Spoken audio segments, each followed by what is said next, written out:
Legend of Zelda as a series is now over 35 years old, and whilst even the most casual gamer can recognise Link, Ganon or the princess herself, every new release has introduced new characters to Hyrule. Often though, the series moves on and we never hear from them again. This list will stay strictly canonical, otherwise we might have to talk about the CDI games and nobody wants that. I'm Sai for WhatCulture.com and these are the 10 best Legend of Zelda characters who only appear in one game. Number 10. Cass, Breath of the Wild. Roaming the lands of Hyrule in Breath of the Wild is one of the purest gaming experiences you can have, with a surprise waiting for you around every corner. One of the most enjoyable of these experiences was hearing the sound of a distant accordion and running into a charming Rito named Cass. This character was a travelling minstrel who journeyed around the land in search of the ancient songs. Upon meeting him, he would help guide you towards shrine quests and play songs for you that helped flesh out the game's lore. He was popular enough that he became part of the game's expansion pass, playing a key role in the Champion's Ballad DLC. Cass was easy to love as his passion for music and lore was something that most Zelda fans could relate to. And many players had hoped to see the musically gifted bird return for the sequel, but sadly Tears of the Kingdom is entirely devoid of the figure, with future DLC being the only hope to see him flying back into Hyrule. Number 9. Eslo The Minish Cap.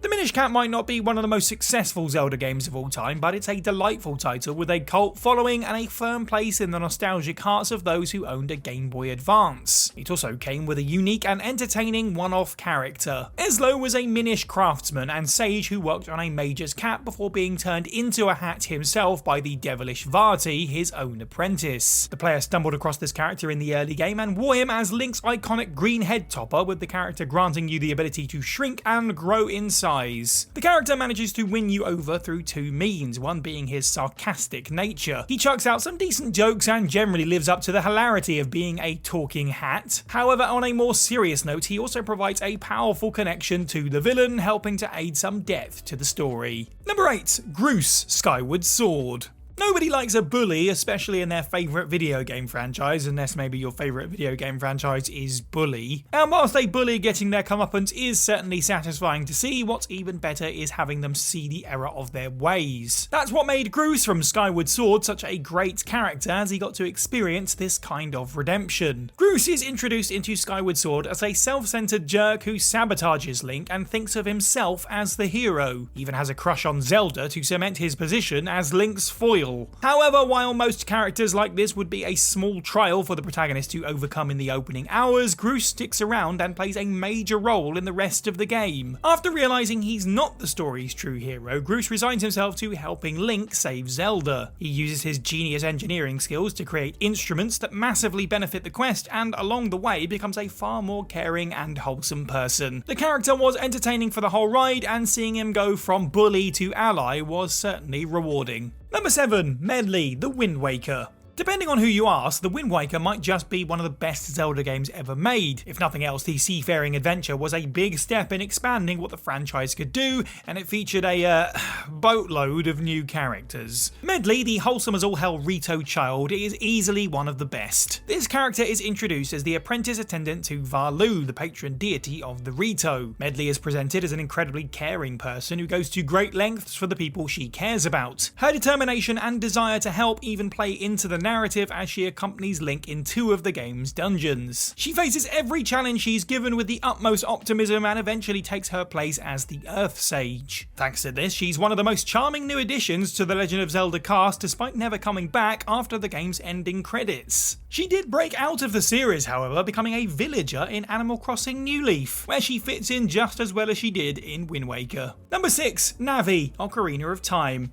Not to give anyone horrific flashbacks, but editor, play the sound effect. Hey, listen! If you grew up playing Ocarina of Time, you are undoubtedly used to hearing the sound of this fairy's rather annoying voice. But while she may be a little grating on the ears, she is still a massively important part of the Zelda canon. Navi is a fairy who serves as Link's companion in Ocarina of Time, helping the hero on his quest to save Hyrule. She is sent to assist Link by the Great Deku Tree and acts as your guide throughout the game, giving you tips, tricks, and exposition to keep the experience rolling. The character's voice, appearance, and presence are among the most well-known in the entire series. Many depictions of Link often come with Navi beside him, and this has helped her cement herself in the game's legacy. Despite being such an integral and memorable part of the series, she actually only shows up in one game, excluding a small appearance in the prologue of Majora's Mask. Still, if you're only going to be in one game, it might as well be Ocarina of Time, the title that every gamer and their nan knows about. Number 5, The Champions, Breath of the Wild. Before the actually comments begin, these characters do, yes, have more than one appearance, but it's a massive case of the non-canon. 2020's hack and slash Age of Calamity has all 4 champions front and center, but since the Hyrule Warriors series is non-canonical, the actual history of these characters has never played out properly on screen. Dirac, Urbosa, Revali and Mipha act as representatives from their respective races selected to aid in the battle against the deadly Calamity Ganon in Breath of the Wild. The player meets each of them through storyline flashbacks and by conquering the divine beasts. After freeing the spirit of each champion, the player receives a power from them which grants them a unique ability. Daruk stood in for the Gorons and was a loud and welcoming warrior who forged a quick friendship with Link. Urbosa was an intimidating yet kind Gerudo soldier who displayed some maternal instincts towards Zelda. Revali swept in for the Rito and quickly grabbed your attention with his cocky and self-assured attitude. And finally, the meek yet courageous Mipha represented the Zora. Each of the 4 champions strongly impacted the game, forging a collective group that massively aided in the quest. Number 4, Saria, Ocarina of Time. Many Zelda games open by placing you into a friendly and charming starting area, and Ocarina of Time's version of this was the quaint Kokiri Forest. You could find plenty to do within this little village, including hunting for rupees, practicing the controls at the training ground, and of course finding a slew of locals to talk to. Saria, the childhood friend of Link, was one who quickly caught your attention. This polite, friendly, and likeable Kokiri is the first character you interact with in the game besides Navi. She instantly fills the title with an innocent and optimistic energy that makes you feel ready to tackle the challenges ahead. However, another one of the most significant selling points is Saria's song. Music is an integral part of The Legend of Zelda, so having your own unique musical scoring is a definite win, just ask Cass. Saria's ocarina playing acts as the theme for the Lost Woods and has been used throughout the series many times. So whilst Saria hasn't been seen again, her music has pervaded throughout the franchise's history. Number 3, Girihim, Skyward Sword.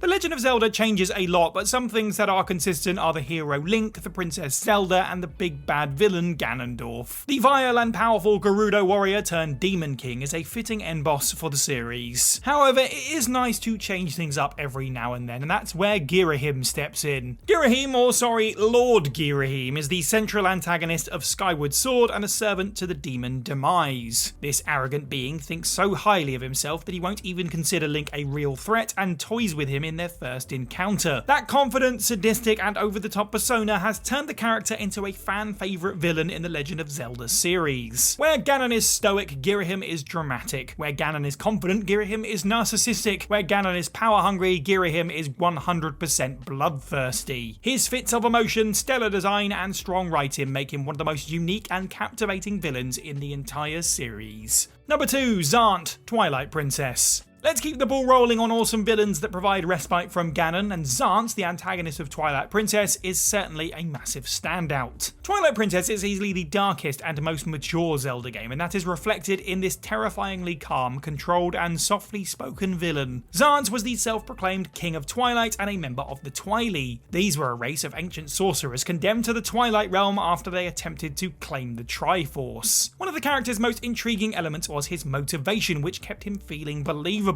He was bitter thanks to his people's banishment, seeking revenge on those who locked the Twili away. While his actions were unjustified, his desire for revenge was understandable. His design is also incredibly creepy, with his strange mask and tendril-like clothing making him a perfect figure for the gothic style of Twilight Princess. Unfortunately, while the character is one of Zelda's best, he's also an example of a big missed opportunity. The compelling villain was pushed to the side towards the game's closing act in favour of the classic baddie Ganondorf, which many players thought was a big mistake. And number 1, Midna, Twilight Princess. Well, it looks like Twilight Princess is taking the top 2 spots on this list, and that's not really surprising as it has some fantastic characterization. While Zant was a fascinating villain, Midna stole the show as the most well-developed companion character in the franchise and even managed to wrestle with Link as the game's protagonist. Because yes, the story actually revolved around her. While Zant thinks of himself as the ruler of the Twilight Realm, that honour actually goes to Midna. She was converted into her small imp-like form after Zant usurped her from the throne. This led her to seek the help of Link as she battled with him to rescue her land and stop Zant. The character is massively entertaining thanks to her initially mischievous and mysterious energy. She uses Link and manipulates him to achieve her means and seems to be sinister. But as the game continues, you learn more about her and she changes. You soon find out about her position as the Twilight Princess. Well, look at that, it's in the title, as she develops a strong bond with Link as a welcome ally. Watching her go from an amusing but seemingly untrustworthy monster to a ruler and compassionate friend